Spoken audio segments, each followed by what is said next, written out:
Oi, gente, tudo bom? Meu nome é Telro Preste, eu sou editor da Veja Saúde, da Editora Abril, e nós estamos começando uma transmissão ao vivo aqui super especial aqui nas nossas redes sociais. Teve só um errinho aqui no começo nessa apresentação do logo que vocês viram na frente, mas essa é uma live em parceria com o Instituto Unidos pela Vida, com o apoio da Vertex. Então fica aqui o registro adequado e muito obrigado pelo apoio, gente. Bom, a gente quer falar com vocês hoje sobre a fibrose cística, uma doença rara que atinge 1 a cada 10 mil nascidos vivos no Brasil, de acordo com o Instituto Unidos pela Vida.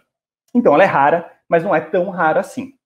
E você pode até não saber o que é a fibrose cística, mas certamente você já viu alguns dos seus sintomas. São infecções de repetição nas vias respiratórias, falta de ar, tosse crônica, desnutrição, perda de peso, dor abdominal, possível desenvolvimento, um pouco dificultado na infância e outras tantas coisas.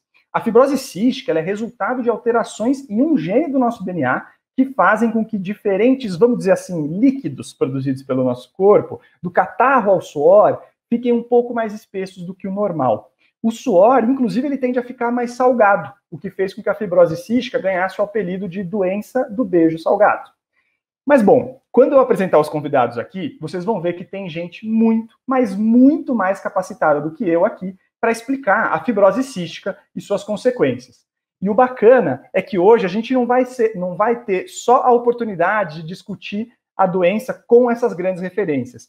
A gente também vai poder trazer para vocês dados de uma pesquisa espetacular que foi feita com pacientes e familiares e que foi tocada pela Veja Saúde, pelo Núcleo de Inteligência de Mercado do Grupo Abril e pelo Unidos pela Vida. O seu nome é Fibrose Cística, um retrato brasileiro. E é exatamente isso que ela traz de uma maneira muito completa. Depois dessa apresentação, a gente vai ter uma conversa aí com várias das pessoas convidadas, aqui que estão envolvidas nessa causa. Então, eu vou começar as apresentações aqui, primeiro introduzindo a Maísa Alves, que é do Núcleo de Inteligência de Mercado do Grupo Abril. É ela que vai trazer essa pesquisa para vocês. Tudo bem, Maísa? Como você está? Olá! Perfeito. Bom, além da Maísa, a gente está também aqui com a Verônica Stasiak Bednarzuk de Oliveira, diretora e fundadora do Instituto Unidos pela Vida.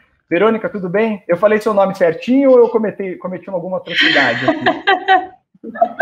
Você falou direitinho, Theo. Muito prazer, obrigada pelo convite. Vai ser uma honra estar aqui com vocês hoje.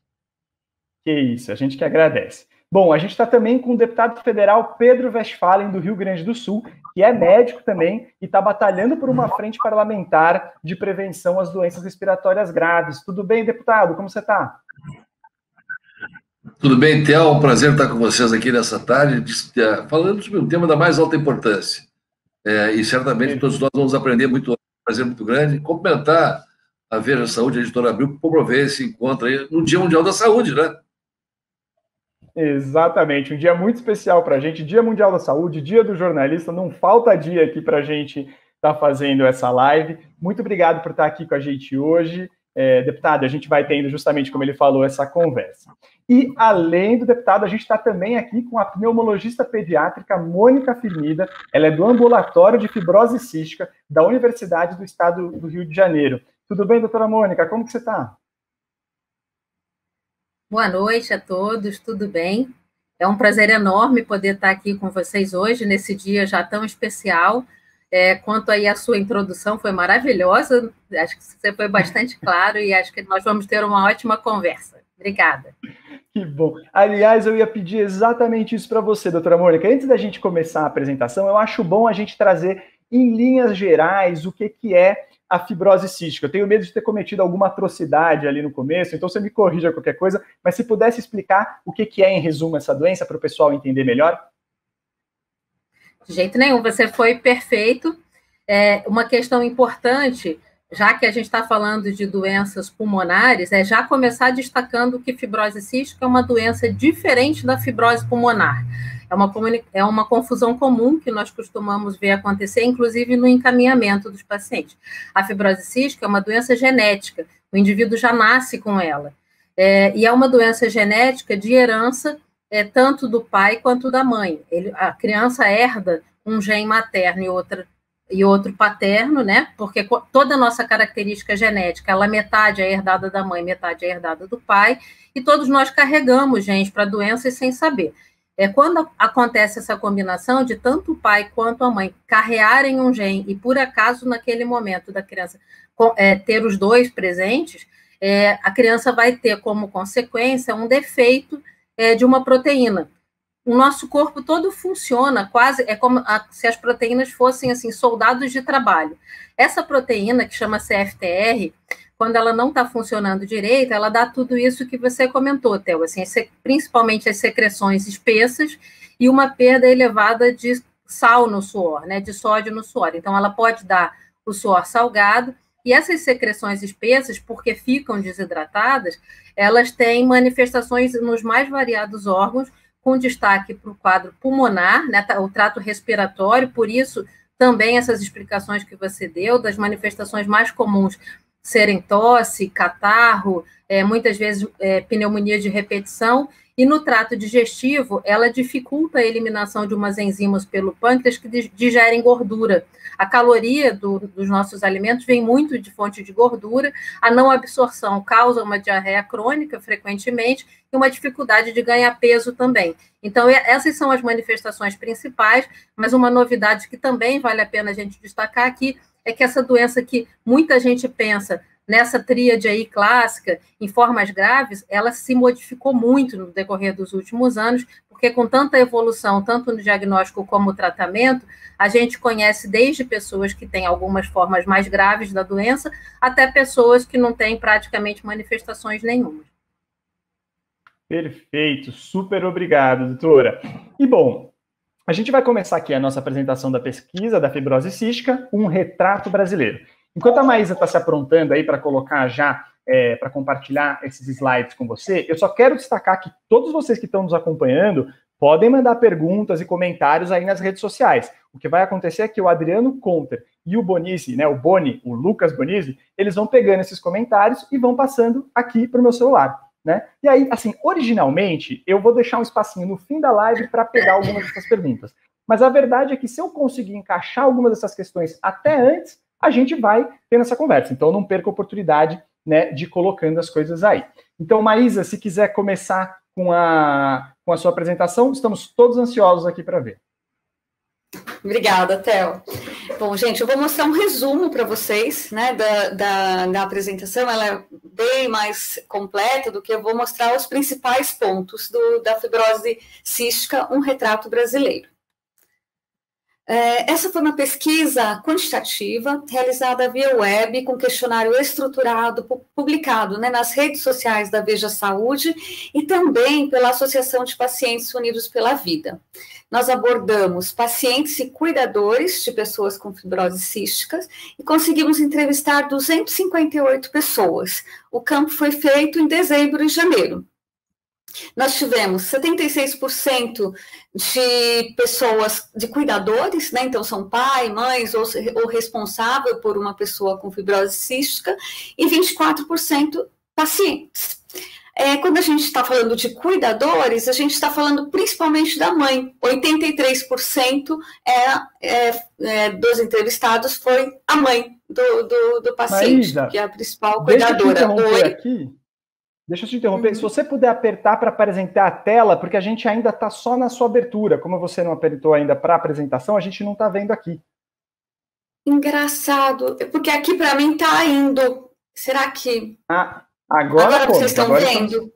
Agora então eu vou apresentar assim, porque no modo de apresentação acho que não está indo.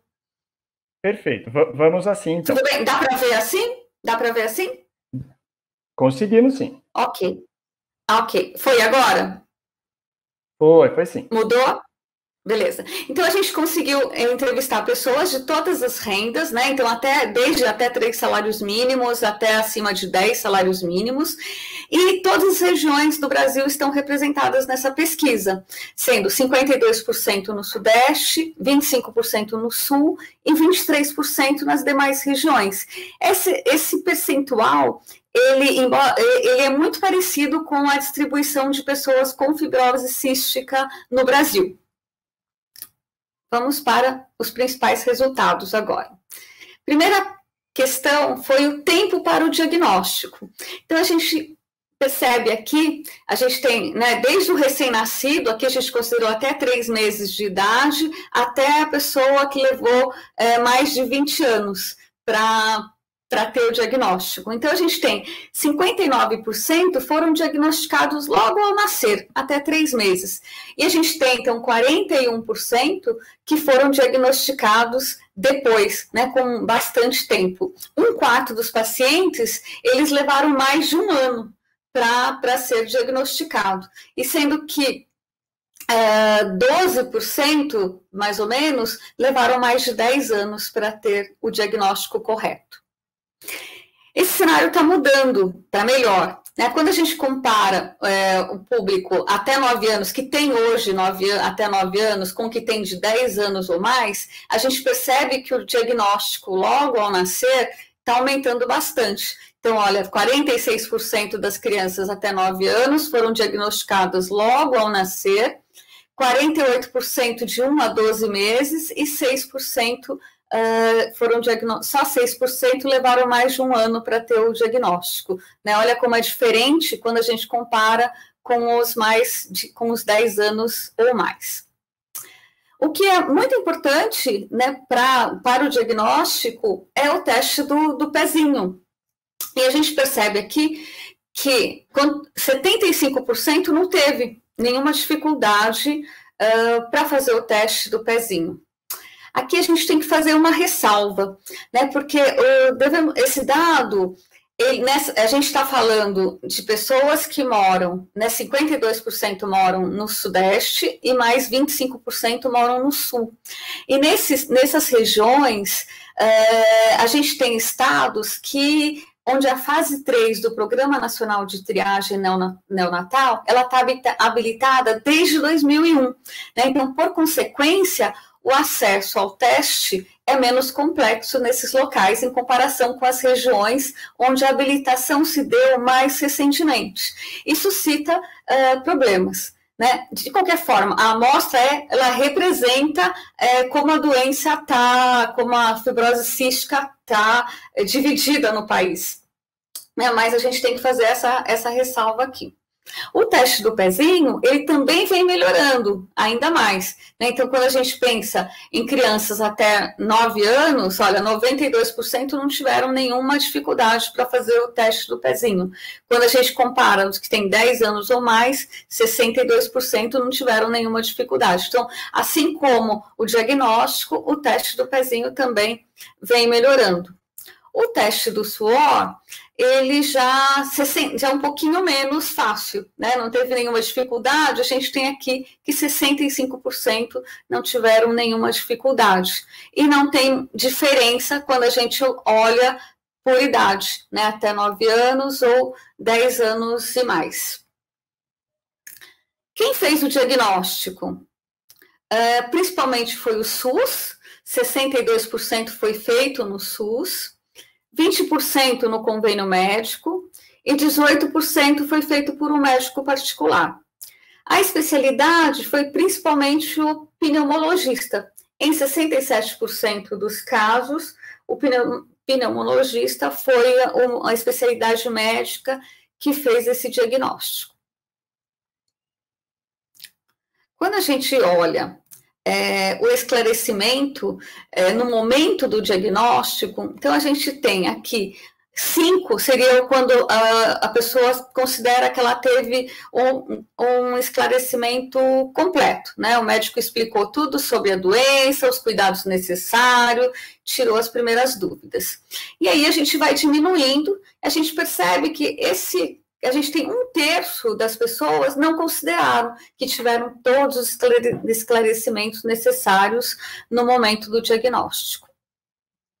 A gente tem um depoimento onde a pessoa fala: a médica não me explicou nada. Então, a ficha foi caindo aos poucos, a tristeza, a revolta. E só consegui chegar a um centro de referência 4 anos depois. Esse relato foi de uma paciente da região norte. E essa não explicação explicação, né, completa na hora do diagnóstico, ela mostra também o que acontece com a pessoa. Então, a gente tem que 72% foram pesquisar na internet para entender melhor e como eles poderiam se adaptar à fibrose cística. 30% teve uma crise de ansiedade, 23% foi procurar ajuda espiritual, religiosa, 15% solicitou um novo exame e 6% procurou ajuda psicológica e 10% chegaram a entrar em depressão. Alguns relatos busquei por grupos de pessoas que têm fibrose cística, né, um cuidador da região sul. Fui procurar um médico mais humano e que não sentenciasse meu filho com a morte desde o nascimento. Isso é um cuidador do Sudeste. E também um do Sudeste alívio, porque, enfim, teria o tratamento correto. Esse alívio, ele por que um alívio? Né? Porque 40% das pessoas tiveram outro diagnóstico antes da fibrose cística. Então, quais foram esse diagnóstico? Pneumonia, asma, tuberculose, bronquite, alergia, sinusite e outras doenças. Então, por isso esse alívio, né? Chegou no diagnóstico correto. Perguntamos também quanto acredita que o SUS está preparado para atender as necessidades dos pacientes de fibrose cística. Então, nesse slide, a gente vê quanto mais escuro, mais preparado, né? Quanto mais claro, menos preparado. Então, a gente percebe que o SUS ele está bastante preparado nos centros de referência para fibrose cística, onde 30% acredita que o SUS esteja totalmente preparado, e 27% está bastante preparado também, está preparado. Já para acesso a exames complementares, 20% acreditam que esteja totalmente preparado. Infraestrutura dos locais, 18% acreditam que o SUS esteja totalmente preparado, e menos preparado para acesso à fisioterapia respiratória e a incorporação de novas medicações e tecnologia. São os dois pontos onde o SUS está menos preparado na visão de pacientes e cuidadores. Quais são os sintomas, né, os principais sintomas que essas pessoas têm? Aqui é o mesmo raciocínio, né? Quanto mais forte tenho esse sintoma com extrema intensidade, ou tenho esse sintoma não tenho esse sintoma, o mais clarinho. Então, o sintoma, por exemplo, suor mais salgado, a gente tem que 96% tem, 16% tem esse sintoma com extrema intensidade. Dificuldade para ganhar peso, 79% tem esse sintoma, e 14% com extrema intensidade. Já a tosse crônica, 79% apresentam, diarreia, 60% apresentam esse sintoma, e 45% apresentam pólipos nasais. Quais são as principais dificuldades para seguir o tratamento? Aqui também, né? O mais azul, o mais escuro seria muito difícil, até o nada difícil, que é o mais clarinho, ou não, a pessoa achou que não se aplica com 7%.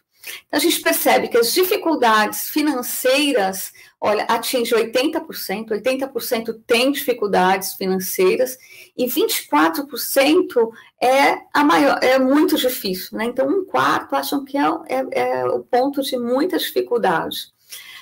Conseguir a medicação no Sul, 72% tem dificuldade, sendo que quase 1/5 muita dificuldade.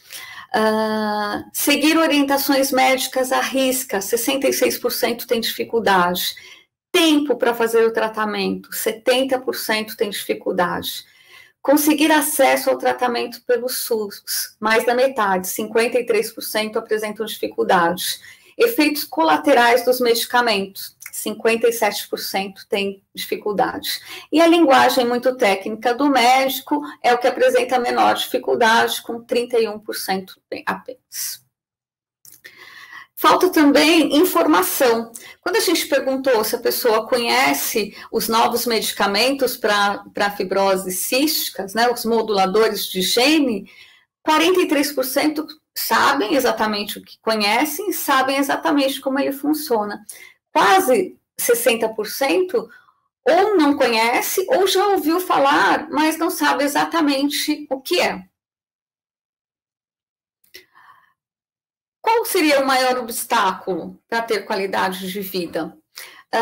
26% falam sobre o acesso à medicação de última geração, né, os moduladores, e 11% acesso à medicação, 8% condições financeiras, 7% tempo dedicado ao tratamento e 6% tratamento adequado.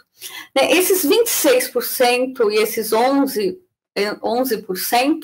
eles mostram que é recorrente a dificuldade identificada no Brasil, não só no que diz respeito ao acesso às novas terapias, mas também ao acesso àquelas que já estão incorporadas no SUS e que seguem apresentando problemas de distribuição, além de demandarem constante atenção.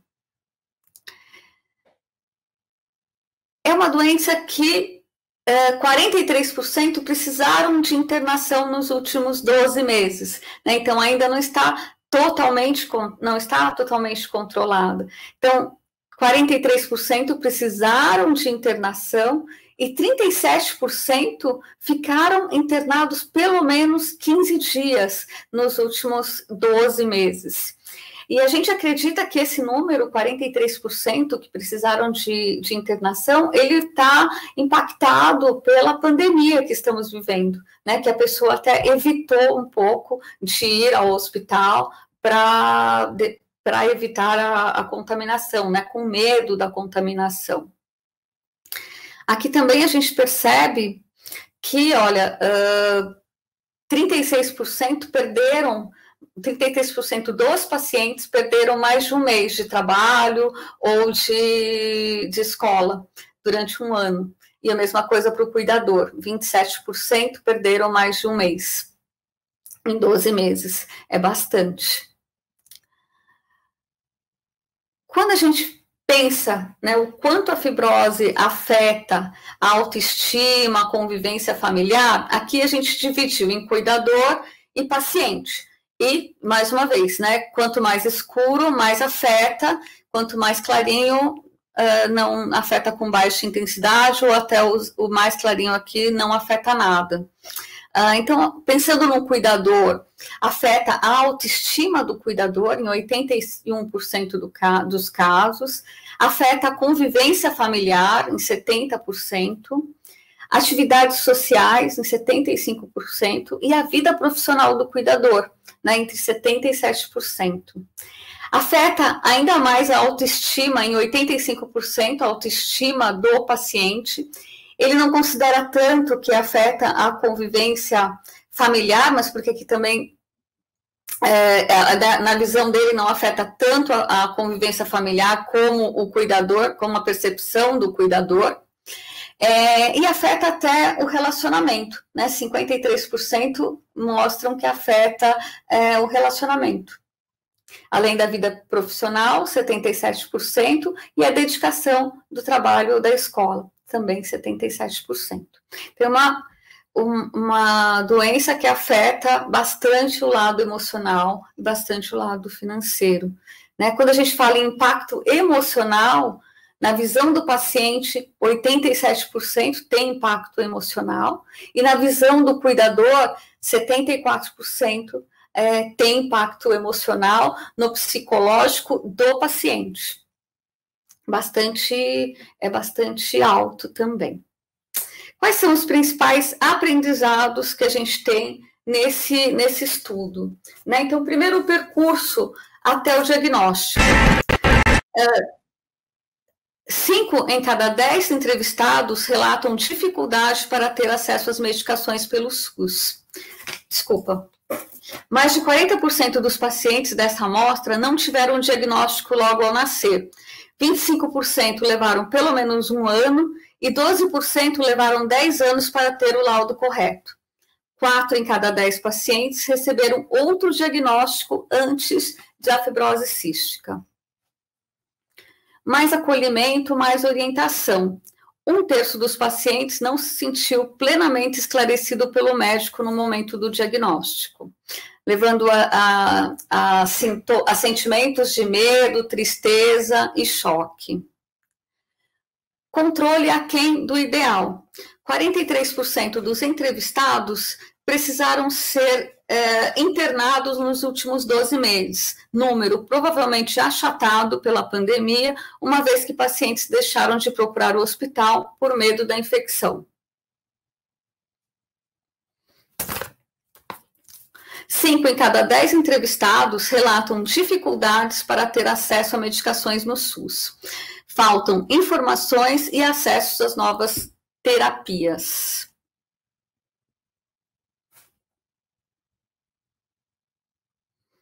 O impacto social e emocional.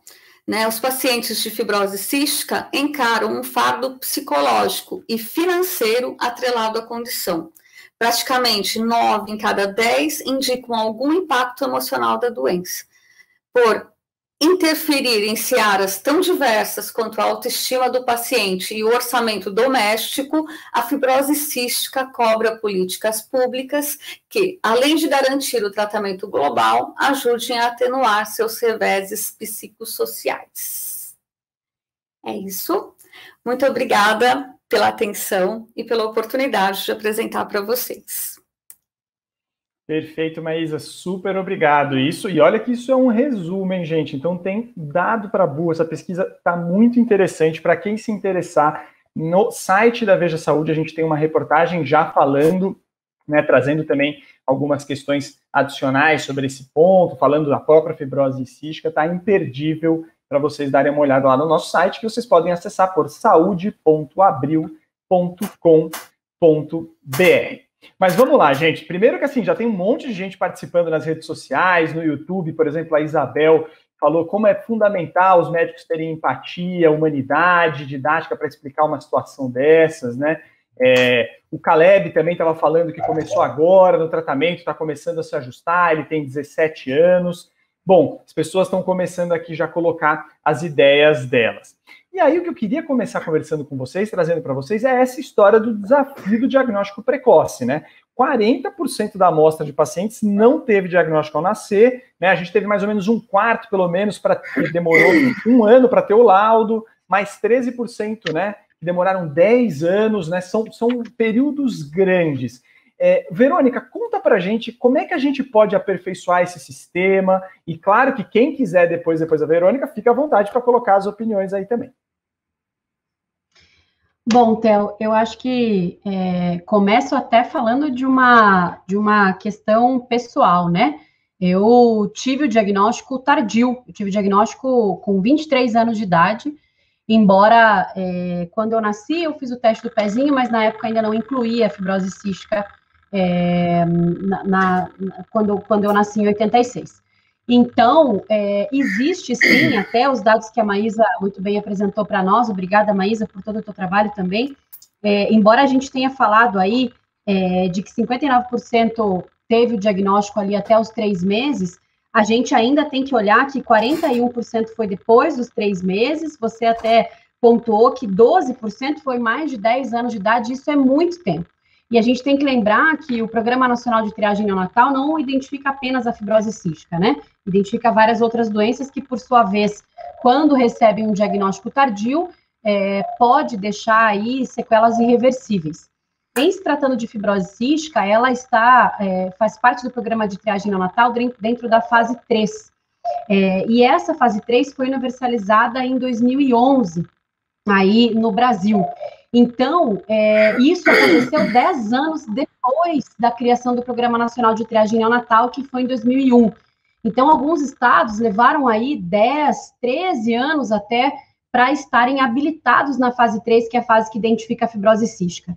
A gente ainda percebe, mesmo depois aí de tanto tempo, 20 anos após a criação do Programa Nacional de Triagem Neonatal, a gente ainda percebe muitos problemas dentro do teste do pezinho. Então, a gente tem uma questão de falta de financiamento adequado, uma dificuldade no processo da triagem neonatal em diversos estados. Temos visto vários estados agora com dificuldade de efetivamente executar a triagem neonatal. Então, realmente, a gente tem tido muitos problemas. E, além disso, a gente tem que lembrar que a fibrose cística tem um segundo passo. A gente tem também o teste do suor, que é o teste que a gente chama de padrão ouro para confirmar o diagnóstico da fibrose cística. E que, no nosso caso, a gente tem ele pelo SUS aí até 2 anos e depois ele ainda é feito no particular. Lembrando que, como eu falei, a questão da universalização, o Paraná, por exemplo, foi universalizado, entrou na fase 3, aliás, foi habilitado na fase 3 em 2001, mas já o Amazonas, por sua vez, só em 2013.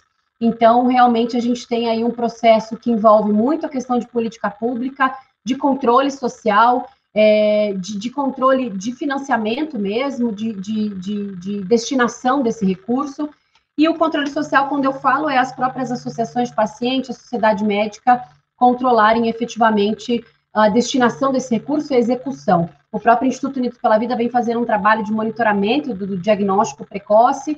Já estivemos dentro do Ministério da Saúde apresentando esses resultados sobre o teste do pezinho no Brasil e também temos esses dados no nosso site. Acho que, em resumo, Theo, a grande questão é o controle social que as associações, os pacientes, as famílias e as sociedades médicas precisam fazer para a defesa e garantia de direito.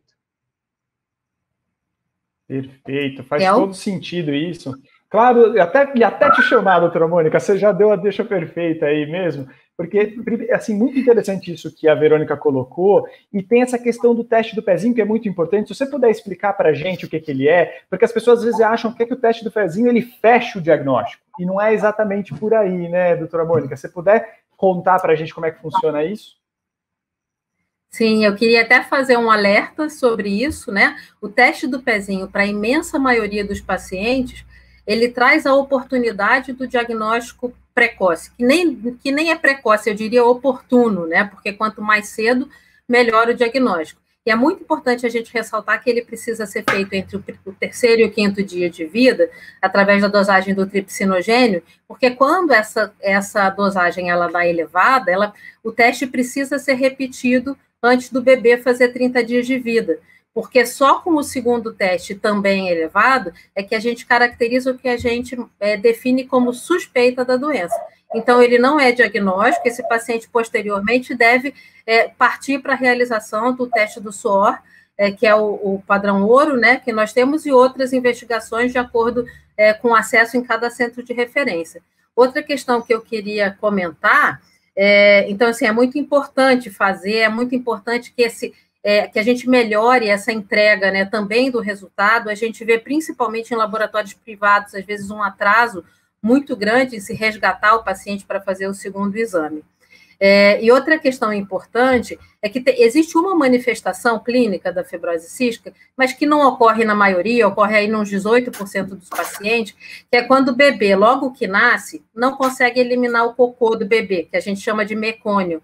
Então, a não eliminação de mecônio, com mais de 24 horas de vida, ela é fortemente suspeita de fibrose cística. Fora isso, os sintomas que o bebê vai ter são muito parecidos com outras doenças muito comuns. Por isso, essa questão lá na pesquisa de mostrar tantos outros diagnósticos, porque ela confunde mesmo. Então, outra questão muito importante para a gente são atividades de divulgação da doença, de ensino em relação a manifestação da fibrose cística, o alerta de lembrar dela no diagnóstico diferencial, né, que a gente chama, pensar também nela em crianças que apresentem esses sintomas, e nunca ter receio, né, e nem deixar de lado esse diagnóstico por a criança estar muito bem. A gente está vendo, né, até com essa pesquisa, o quanto que é amplo o universo dos pacientes. Eu coordeno o centro de referência da UERJ, onde nós acompanhamos adultos. Aqui, nós já temos no Brasil aproximadamente 30 pacientes adultos com fibrose cística, na UERJ nós acompanhamos em torno de 80, e a gente vê que o espectro clínico é muito amplo, desde quadro mais grave, realmente algumas vezes até muito grave, eventualmente letal, mas também tem quadro leve. Então, a gente precisa muito divulgar e tirar o estigma também do médico. Eu acho que a gente não é muito preparado na nossa formação para diagnósticos difíceis, e aí, algumas vezes, se essa sensação tiver no médico que vai comentar, um desconhecimento, alguma questão nesse sentido, a gente pode ter mais dificuldade de comunicação. Perfeito, doutora Mônica, super obrigado. Aliás, pelo YouTube, a Gabriela Correia faz um elogio falando que a doutora Mônica Firmino é uma gigante na luta pela causa da fibrose cística. Também agradece muito ao Instituto Unidos pela Vida. Vocês estão com uma moral alta, viu? Vou te falar. E olha, vou te falar que o deputado Pedro, que eu queria trazer para a conversa agora, também está com a moral alta, mas ele está com a moral alta no Facebook. Então, vocês estão no YouTube, ele no Facebook ali, o pessoal falando que também super respeitado, uma excelência em saúde pública, tem ajudado bastante. Deputado Pedro, queria que você aproveitasse para você contar para a gente, né, das iniciativas que estão sendo voltadas para as doenças respiratórias no Congresso, né? Você tem buscado trabalhar até numa frente parlamentar sobre esse assunto, né? Então, como é que tem sido esse trabalho? Quais têm sido os planos de vocês? Quais as metas? O que a gente pode saber aqui com você? Ô, Theo, eu quero assim, dizer a vocês que esse início da nossa conversa valeu pelo Dia Internacional da Saúde. Vocês reuniram aqui o paciente, vocês reuniram aqui informação, uma pesquisa muito bem feita, com dados que demonstram a importância do que se fazer com a doença, do diagnóstico precoce, das mazelas e das vantagens do Sistema Único de Saúde, e trazem também uma profissional especialista em fibrose cística, uma pneumologista da UERJ, aí a Maísa, a Verônica e a Mônica deram cada uma delas um show nas suas apresentações, e isso me deixa gratificado, porque fortalece a minha necessidade, a minha vontade de fazer essa frente parlamentar de doenças pulmonares raras e graves, entre as quais a fibrose cística, porque são minorias que precisam ter voz e vez. E era o Parlamento Federal em que os deputados federais representam o cidadão de todo o país. Ali está a representação máxima das necessidades do cidadão. Eu, como médico que sou, logo que cheguei, procurei alguns temas de importância e vi que nós precisávamos ter um lugar para debater esses temas e que se podia avançar muito. Veja bem quanta dificuldade de diagnosticar precocemente, percentual de 40%, quantos diagnósticos equivocados, portanto, tratados equivocadamente também existem. Isso precisa vir a público. Nós precisamos ter um instrumento de pressão, principalmente em governos que são mais reativos do que proativos, das possibilidades que se tem de melhorar o diagnóstico, de melhorar o serviço, melhorar a formação do profissional e também da inclusão de novas alternativas terapêuticas, na inclusão delas em protocolos que hoje não estão inclusos. Muitas vezes se olha um novo medicamento, um novo procedimento, como um alto custo. O alto custo é internar esse percentual que internou grande por 15 dias. Isso é alto custo. Poderia perfeitamente ficar diminuído a um terço ou a muito menos se ele tivesse diagnóstico precoce, diagnóstico correto da fibrose, não com outros diagnósticos, aí vem o preparo, tratamento adequado e centro de referência qualificado. É isso que nós precisamos. Então é muito relativo o custo. Razão e motivo que eu fiz a frente parlamentar de doenças raras e graves, já estamos funcionando como uma frente, porque é um instrumento legal que eu posso usar no parlamento para pluralizar esse problema. Por isso eu quero cumprimentar a Veja, a editora Abril, por trazer esse tema de uma minoria que precisa, pode e deve ser incluído socialmente. Precisa, pode e deve contribuir, como está aí a Verônica falando das dificuldades que teve. E quantas pessoas não têm essa oportunidade? Não é verdade? Então, nós temos muito a fazer, sim. Eu estou muito satisfeito com o tema, com as apresentações, e o Parlamento está cuidando dessas políticas públicas para as minorias, não esquecendo, e aí foi lembrado, não sei por quem foi lembrado, que essa pesquisa foi feita na pandemia, em que as pessoas estão fugindo do hospital, em que são proibidos procedimentos eletivos, em que médicos com mais de 60 anos estão, muitos deles, afastados da linha de frente. Então, ela talvez até seja maior, alguns indicativos mais preocupantes dos que são. Eu fiquei satisfeito pela pesquisa, pela metodologia que foi feita, pela transparência, pela abrangência geral do tema, mas os números são preocupantes. Nós precisamos, sim, fazer com que esses números melhorem muito. Fazer isso aí. Com esse tipo de debate, num dia especial do jornalista e da saúde, e pela Veja, que tem uma visibilidade nacional e uma credibilidade também maior ainda. Essa é a função do parlamento. Por isso eu estou muito, muito feliz com esse início de conversa aqui, à disposição de vocês. Eu também sou presidente da Frente Parlamentar de Imunização, vi que perigosamente estava baixando a vacinação antes da pandemia, e estou criando também a Frente Parlamentar TecMed, a Medicina 4.0, Mônica, que é para poder fazer a tecnologia de ponta chegar naquele que precisa, que é o cidadão comum, e nós temos muita coisa a fazer. Essa pandemia nos trouxe problemas, vai nos ter recados também muito importantes. Perfeito. Considerações iniciais. Não, perfeito. E acho que só a gente atacando em diferentes frentes mesmo, a gente consegue começar a lidar melhor com essa situação, né? Verônica, você queria complementar uma coisa aí? Eu acho bacana até você discutir um pouco essa questão do acesso mesmo, né? Que o deputado Pedro até já falou um pouco disso. Perfeito, Theo. Queria também aproveitar para parabenizar o trabalho do deputado Pedro, frente aí, né, nessa iniciativa da Frente Parlamentar de Doenças Pulmonares Graves. Também queria parabenizar todas as outras organizações de saúde que estão envolvidas com essa frente parlamentar. O Instituto Unidos pela Vida está participando desde o início, na representatividade do nosso diretor de Políticas Públicas e Advocacy, o Cristiano Silveira, ele está participando aí do grupo de trabalho. Então, realmente é uma frente que a fibrose cística está incluída, e como a doutora Mônica muito bem falou, não somos apenas uma doença pulmonar, somos uma doença multissistêmica, mas também temos um acometimento pulmonar bastante importante, e já que não tivemos ali um espaço de participação dentro de raras, e não estamos fisicamente participando, embora estejamos acompanhando tudo, na de doença pulmonar estamos intimamente ligados. Queria pontuar duas questões, fazendo uma correlação com o que a doutora Mônica falou brevemente, e já também fazendo o link com a questão de acesso, bem pontuado pelo deputado Pedro. Então, a doutora Mônica falou sobre a questão da gente ter muita informação e da gente saber, né? Então, eu queria pontuar que dois dos principais sintomas da fibrose cística, que são a pneumonia e a diarreia, são causas de mortalidade infantil. Como o Theo muito bem falou no começo sobre o que é a doença, a gente pode não saber que todos esses sintomas somados significam fibrose cística, mas a grande maioria esmagadora das pessoas sabe o que é tosse crônica, sabe o que é pneumonia, sabe o que é diarreia, sabe o que é identificar quando uma criança, enfim, está com dificuldade de ganhar peso, de ganhar estatura. E aí o grande desafio da conscientização da doença é fazer com que as pessoas saibam que tudo isso somado e acontecendo de maneira repetida pode significar fibrose cística. E minha mãe tem uma frase que ela sempre fala, que se ela soubesse que pneumonia de repetição era um sintoma, ela mesma tinha levantado a mão no consultório médico e falado, gente, será que minha filha não tem fibrose cística?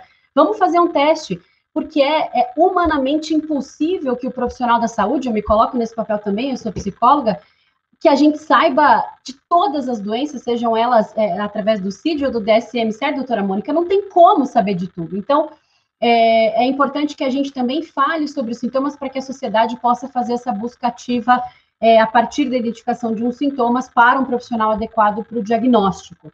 E aí a doutora Mônica, a Maísa apontou sobre 67% foi diagnosticado por pneumologista.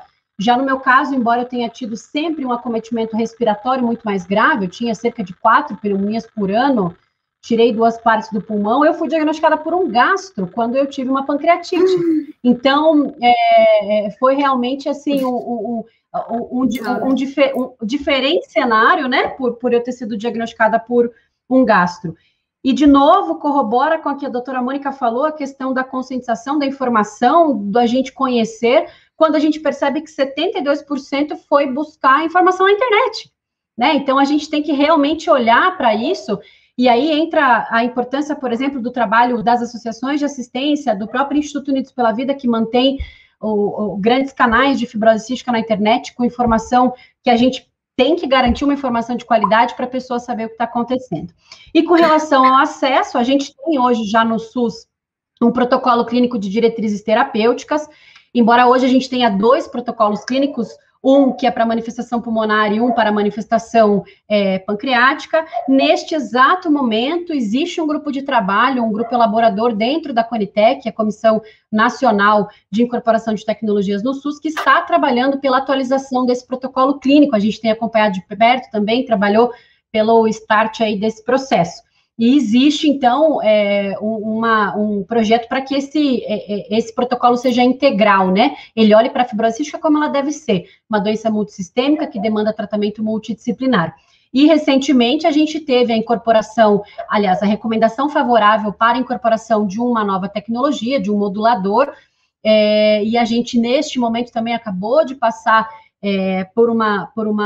vai passar por uma consulta pública de um antibiótico, enfim. Então, sempre a gente precisa acompanhar isso, porque, de novo, a participação social é o que faz esse movimento acontecer. Então, queria pontuar essas 2 questões, que a gente precisa ficar aí no pé para aprovação, incorporação, atualização, frente a políticas públicas e acesso, e também para conscientização, suporte, orientação de novos diagnósticos e formação de profissional da saúde, extremamente importante. Maravilha. Doutora Mônica, nesse sentido, foi muito bom esse sobrevoo que a Verônica fez, porque acho que ela permite para você, porque tem muita gente perguntando aqui sobre o tratamento. Se você pudesse ajudar a gente a entender, em linhas gerais, como é que é, né, o tratamento, né, como é que é o dia a dia com fibrose cística. Assim, vou citar alguns nomes aqui, gente, pra vocês verem. Por exemplo, o Caleb pelo YouTube, a Fernanda Mari pelo Instagram, o Leandro também. O pessoal está super interessado nesse assunto.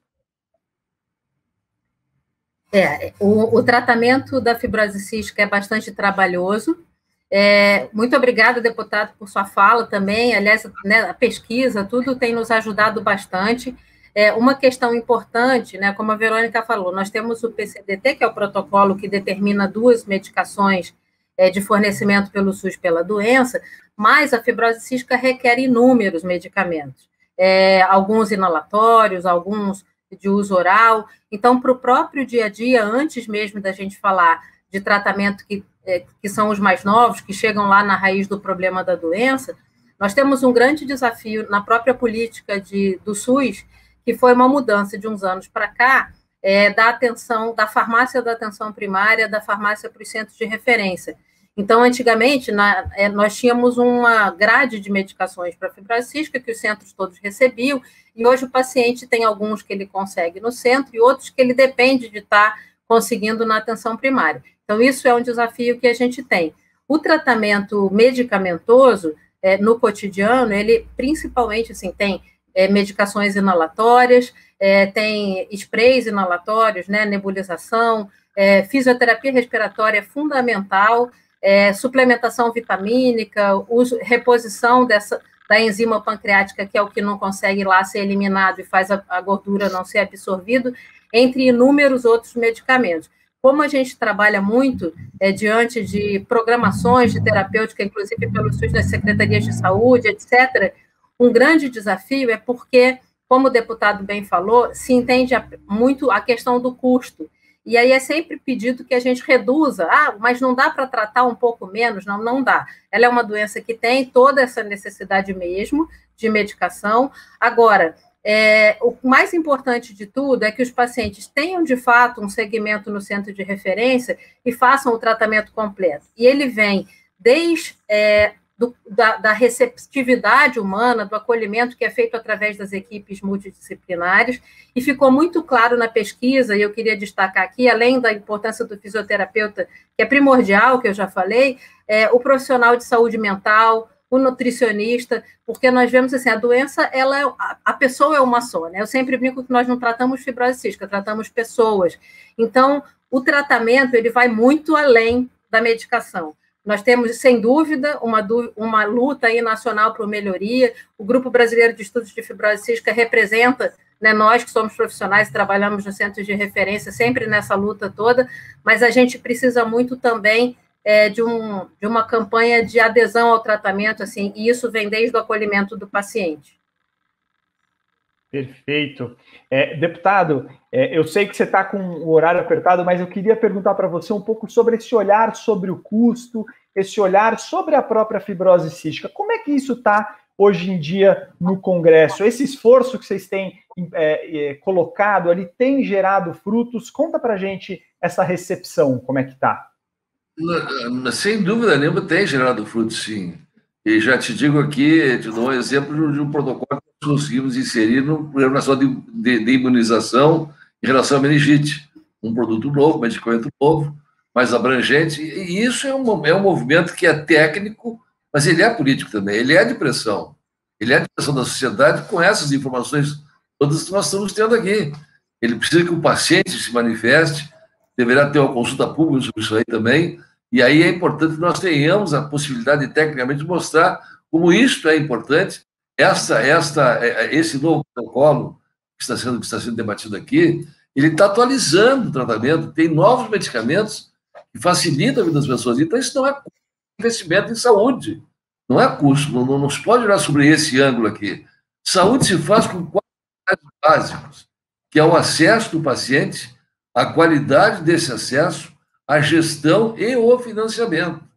Por isso que eu não posso aceitar um congelamento do financiamento da saúde por tanto tempo. Não pode congelar um ano. Até porque esse custo-benefício, se tu conseguir fazer um diagnóstico adequado, um tempo adequado, um medicamento adequado em cada paciente é um todo, foi dito aqui, né? Nós não estamos gastando, nós estamos investindo em saúde e na inserção desses pacientes para uma vida normal. Eu não vejo isso, e não deve se olhar dessa maneira. Nós temos que olhar realmente o que tem que ser feito. O Sistema Único mostrou na pandemia a sua essencialidade no Brasil, mas também demonstrou as suas mazelas, e é em cima das mazelas que nós temos que trabalhar para corrigir essas dificuldades, essas deficiências, e não esquecer que a pandemia vai passar, mas esses problemas vão continuar e vão aumentar por falta de um tratamento de diagnóstico adequado, fruto até do medo geral que as pessoas têm de procurar os serviços e de priorizar o combate à pandemia, que tem que ser feito, mas nós não podemos esquecer do que vai acontecer em termos de demanda reprimida em todas as patologias. Hoje, estamos tratando da fibrose cística. Perfeitamente, exatamente. Verônica, pegando até um pouco isso e pegando dados da pesquisa que mostram que boa parte dos pacientes, mesmo dos cuidadores, não se sentiu totalmente acolhido num primeiro momento, né? Eu sei que parece diferente, mas a gente tem isso, e ao mesmo tempo a gente tem pessoas perguntando sobre o dia a dia, sobre a importância das atividades físicas e tudo mais. Se você pudesse ajudar a gente, primeiro a entender se de fato esse ainda é um gap, né? A doutora Mônica chegou a falar brevemente dessa questão, né, dessa recepção, e depois se essa orientação ela se estende, se vocês têm também amparo para a questão da atividade física, para a questão eventualmente, a questão da alimentação. Como é que está isso hoje? Joia, Théo. Infelizmente, eu adoraria te dizer que no Brasil inteiro as coisas acontecem como deveria ser, né, doutora Mônica, que a gente tem em todos os estados centros de referência extremamente já bem estabelecidos, bem estruturados, com todos os profissionais multidisciplinares que a gente precisa, que a doutora Mônica apontou. Infelizmente, existe praticamente uma resposta para cada estado, se não até uma para cada cidade, considerando que no mesmo estado a gente consegue ver inúmeras diferenças, né? Falando do Paraná, por exemplo, que é onde eu estou em Curitiba. A gente tem um excelente centro de referência para infantil, né, até 18 anos, e a gente tem um centro de referência para adulto, que embora tenha uma liderança de uma pneumologista incrível, ela acaba ficando sozinha, porque a gente não tem nutricionista especializado para adulto, a gente não tem gastro especializado para adulto, a gente está com falta de fisioterapeuta no hospital especialista para fibrose cística. E estamos falando de uma capital, de um estado da região sul, que é um dos primeiros estados, é o primeiro estado a estar habilitado na fase 3 para o diagnóstico da fibrose cística, que é um estado considerado mais abastado financeiramente do que outros estados, e assim mesmo vemos dificuldades. Então, infelizmente, eu não tenho a resposta de que tudo acontece como deveria ser. O que a gente precisaria ter, de fato, e que precisa ser uma luta constante, é que haja um atendimento multidisciplinar para todas as pessoas com fibrose cística, que haja um olhar importante para a transição da pediatria para a fase adulta, que por si só já é um momento da vida complexo ali, de adolescência, transição e etc. E essa adesão numa hipótese do diagnóstico ter sido precoce é fundamental a permanência para que se exista um prognóstico positivo, uma melhora na qualidade de vida. E já fazendo gancho com o tratamento, existem estudos que indicam que existe uma média aí diária de tratamento para uma pessoa com fibrose cística em horas, em torno de 2h30 a 3 horas por dia, todos os dias. E, de novo, cada indivíduo é único, cada manifestação clínica é única, a gente tem mais de 2.000 mutações estudadas para a doença, e por isso também a importância de que o exame genético exista no SUS, para que a gente identifique as mutações genéticas de cada paciente. E essa variável genética também influencia na manifestação clínica de cada paciente, que também vai resultar aí em sintomatologia muito diferente. Mas, de modo geral, o tratamento de todas as pessoas com fibrose cística inclui a atividade física diária, pelo menos meia hora, e isso vai melhorar a capacidade cardiorrespiratória, vai melhorar a função pulmonar. Você precisa estar com esse pulmão limpo, e para isso você precisa fazer inalação todos os dias com mucolítico para limpar esse pulmão, fisioterapia respiratória para tirar essa secreção do pulmão, só que no dia seguinte tudo começou de novo, você precisa fazer isso de novo. Então a gente brinca que a fibrose cística não pode tirar férias, não tem final de semana, não tem feriado, não tem dia santo, não tem nada. A gente precisa seguir com essa rotina de tratamento diária, constante, e com várias alternâncias aí de complicações, de exacerbações, de internações, etc. Então, de fato, é complicado, a gente sabe, mas a gente também tem que lembrar que não adianta a gente acessar tecnologias de ponta se o paciente na base não conseguir aderir ao tratamento. Então, acho que a grande mensagem de adesão também é essa, e que a gente precisa pensar que a gente se trata para viver, não vive para se tratar. Perfeito. Esse é um debate muito legal, renderia uma transmissão em si sobre essa última frase que você colocou até, Verônica. Com certeza. Agora, com certeza. Deputado, eu tenho mais uma pergunta que eu queria fazer para a doutora Mônica, mas eu sei que você está com o horário contado, eu queria agradecer muito pela sua participação, viu, deputado? Se quiser deixar um recado final para a gente, vai ser ótimo. Eu queria, sim, quero deixar um recado final para todos vocês, de agradecimento pela de compartilhar nesta tarde com vocês esse tema da mais alta importância. Isso aí dá sentido à nossa vida pública. Fazer vida pública no Brasil não é fácil. A gente é exposto, mas quando se tem a oportunidade de ajudar uma sociedade com pessoas envolvidas, qualificadas, a gente fica satisfeito e dá sentido à vida pública. Eu sou médico e estou procurando fazer da minha experiência um aprendizado e um instrumento para melhorar a nossa sociedade. Forte abraço a todos, muito obrigado pela oportunidade. E a nossa frente parlamentar está aí para isso mesmo. Para dar voz e vez da população, à comunidade, a quem está produzindo para combatermos doenças de minorias e qualquer outro tipo de patologia. Forte abraço e uma grande noite a todos vocês. Muito obrigado. A gente que agradece, deputado. Bom, doutora Mônica, eu queria fazer uma pergunta para você, porque tem bastante gente nas redes falando, insistindo ainda nessa questão que a Verônica tocou, acho que de uma maneira genial, que é a coisa do nosso dia, do nosso estilo de vida, de como conviver com a questão. E a pesquisa, a Maísa deixou bem claro também, esse impacto psicológico, esse impacto social, até essa questão financeira mesmo que está por trás disso, como que você consegue ver o que tem acontecido e talvez um pouco se quiser colocar um pouco da questão da pandemia, que também é outra questão recorrente aqui, o que isso tem influenciado, Porque a verdade é exatamente o que a Verônica falou, nós somos todos seres humanos, alguns vão ter fibrose cística, outros vão ter hipertensão, mas isso está dentro do nosso pacote, então a gente está convivendo com isso numa pandemia, Como é que o que a gente tem de recado sobre isso? Bom, vamos lá. Então, essa questão da pessoa com fibrose cística também dá uma live à parte, mas, assim, uma questão muito importante, a gente escuta muito falar de empatia, né? Quer se colocar no lugar do outro. Empatia não é se colocar no lugar do outro. Empatia é escutar, reconhecer e legitimar o sofrimento do outro. Então, assim, primeira questão que eu acho que a gente precisa é saber que nós cuidamos de pessoas, que nós precisamos acolher. Olha como aparece ali, tanto nos familiares como nos pacientes, essa resposta. Outra coisa que me chama a atenção é na pesquisa o percentual que dá de adultos e o percentual de responsáveis respondendo. Você vai ver que muitos adultos é o próprio responsável que responde. Então, assim, a gente também precisa dar voz ao paciente adulto, a gente precisa promover autonomia, e primeiro, assim, estabelecer essa relação.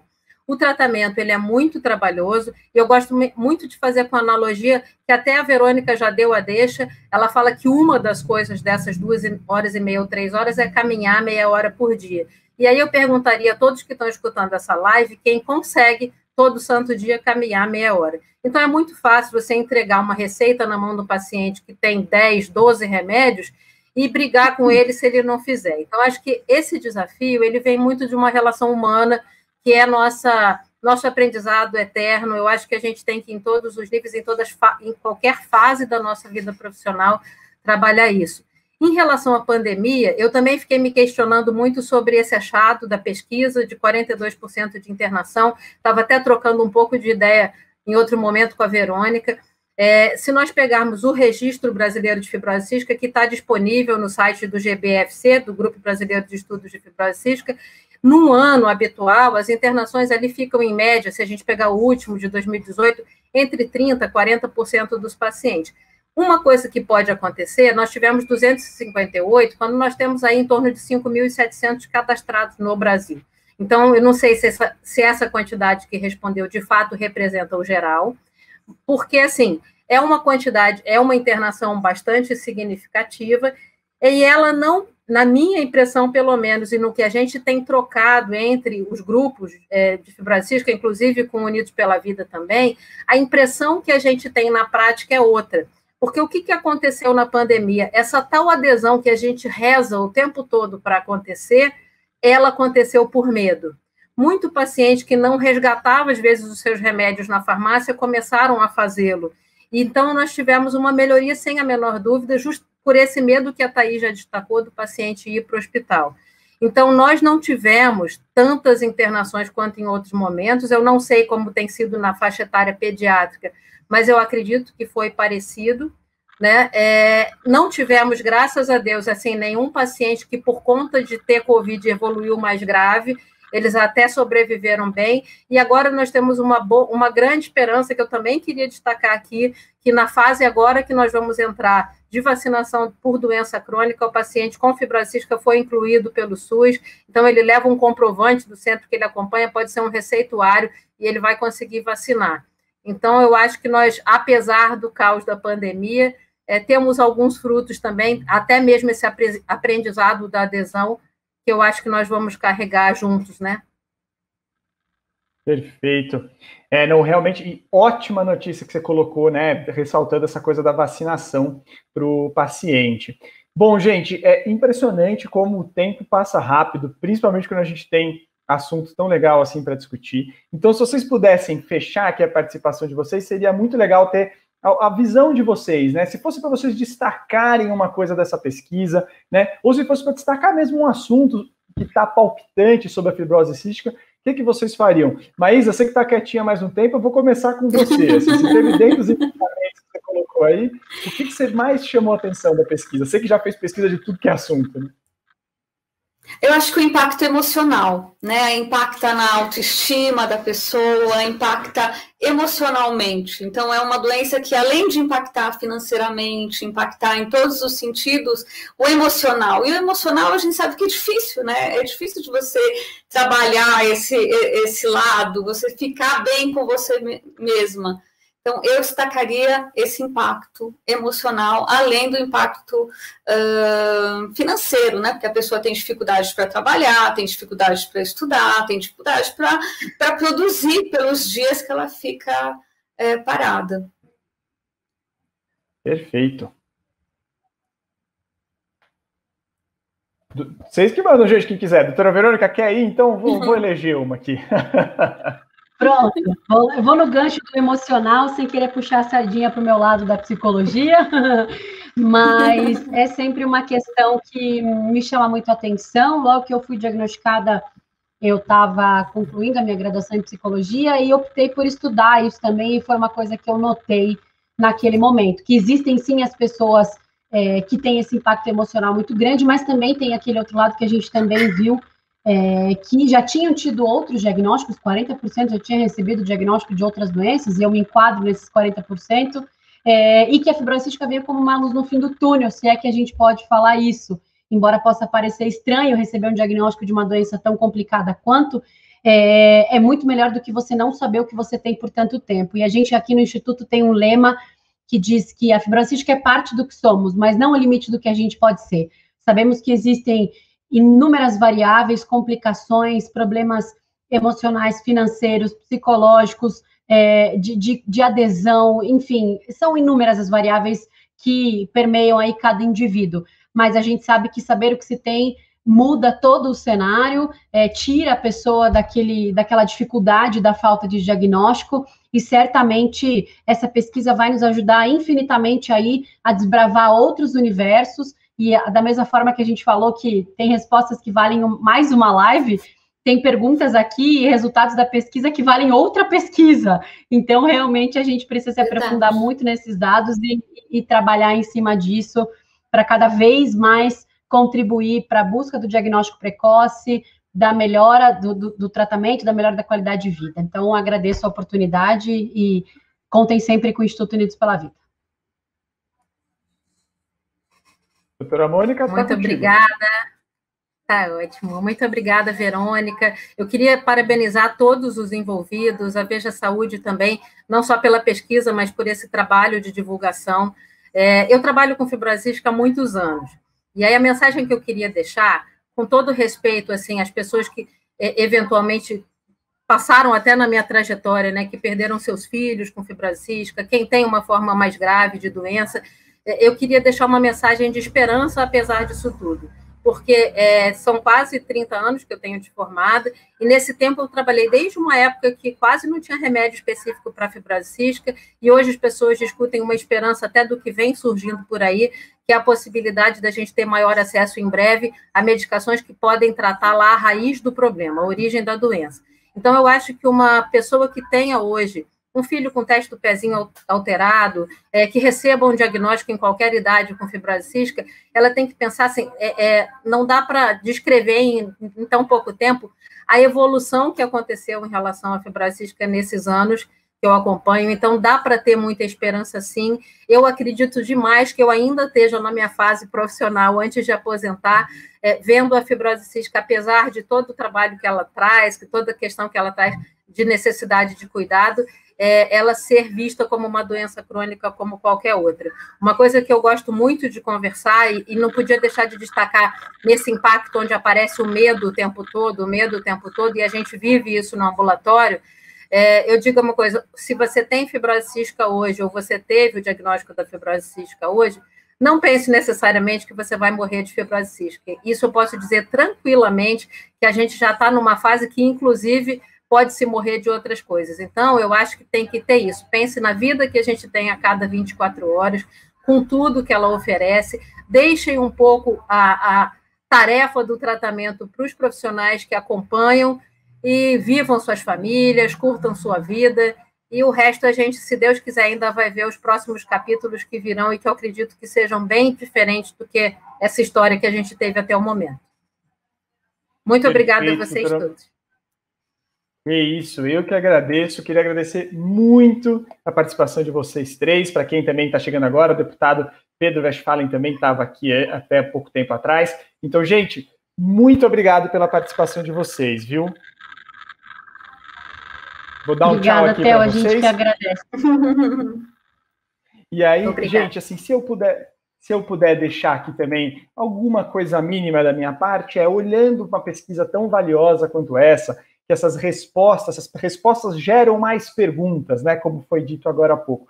é um pouco o dever de cada um de nós, muitos dos jornalistas, mas de cada um de nós, da gente tentar manter esse tipo de debate vivo, seja a gente paciente, seja a gente familiar, seja qualquer outra pessoa, né? A gente pode discutir mais sobre fibrose cística e podemos discutir mais também sobre as doenças raras em geral. Isso é importante porque quando a gente trata melhor as doenças raras, a gente trata melhor todas as doenças no sistema de saúde. Então, isso é muito bacana, é legal a gente ter esse tipo de coisa, e acho que essa pesquisa, né, que a gente fez aí em conjunto ajuda muito nesse sentido. Bom, eu queria terminar agradecendo mais uma vez, não canso de agradecer aqui a Verônica, a doutora Mônica, o deputado Pedro Westphal e a Maísa, que tornaram essa live possível, assim como o Renan Rodrigues, que faz toda assim essa parte técnica, deixa essa live no ponto para vocês, junto também com o Adriano Conter e o Lucas Bonizzi, que ajudam com as questões das perguntas, a Carol Souza, que faz a parte também da publicidade, o Xande, o Yuri, todo esse time que torna essas transmissões ao vivo da Veja Saúde possíveis para vocês. E lembrando que o vídeo inteiro vai ficar disponível nas redes sociais, então você pode perder um pedacinho, pode ver ali de novo, com tranquilidade, vocês vão ter acesso a isso. No mais, no site da Veja Saúde, no saude.abril.com.br, vocês vão poder ver uma reportagem, ela está ali na nossa home em destaque, sobre o retrato da fibrose cística no Brasil, que traz esses dados que a Maísa trouxe, alguns outros, algumas pensatas também sobre essa doença, que é a fibrose cística. Então, gente, eu queria agradecer muito também para a audiência de vocês, fazer um agradecimento especial para o Instituto Unidos pela Vida e para a Vertex, que tornaram essa pesquisa e essa transmissão ao vivo possíveis também, deram esse apoio para a gente, e a redação da Veja Saúde também. Eu sou o Telro Prest, sou editor da Veja Saúde. Até a nossa próxima live, gente. Tchau, tchau.